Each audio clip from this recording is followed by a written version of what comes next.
বিসমিল্লাহির রাহমানির রাহিম। আলহামদুলিল্লাহ। সমস্ত প্রশংসা আল্লাহ তাআলার জন্য। দরুদ ও সালাম বর্ষিত হোক আমাদের প্রিয় নবী মুহাম্মদ সাল্লাল্লাহু আলাইহি ওয়াসাল্লাম এর প্রতি।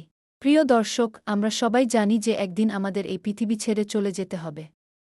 কিন্তু আমরা জানি না সেই দিনটি কখন আসবে। তাই একজন মুমিনের উচিত আজ থেকেই আখিরাতের প্রস্তুতি নেওয়া। প্রথম কাজ, ৫ ওয়াক্ত সালাত নিয়মিত আদায় করা। সালাত হল ইসলামের অন্যতম প্রধান স্তম্ভ। জীবনের ব্যস্ততার মাঝেও সালাতকে গুরুত্ব দিন। এটি বান্দাকে আল্লাহর নৈকট্য অর্জনে সাহায্য করে। দ্বিতীয় কাজ, প্রতিদিন কুরআন তিলাওয়াত করা। অল্প হলেও প্রতিদিন কুরআন পড়ুন এবং এর অর্থ বোঝার চেষ্টা করুন। কুরআনের শিক্ষা অনুযায়ী জীবন গড়ে তুলুন। তৃতীয় কাজ, আন্তরিক তাওবা করা। মানুষ ভুল করেই, কিন্তু আল্লাহর কাছে আন্তরিকভাবে ক্ষমা চাইলে তিনি ক্ষমা করতে ভালোবাসেন। তাই তাওবা বিলম্ব করবেন না।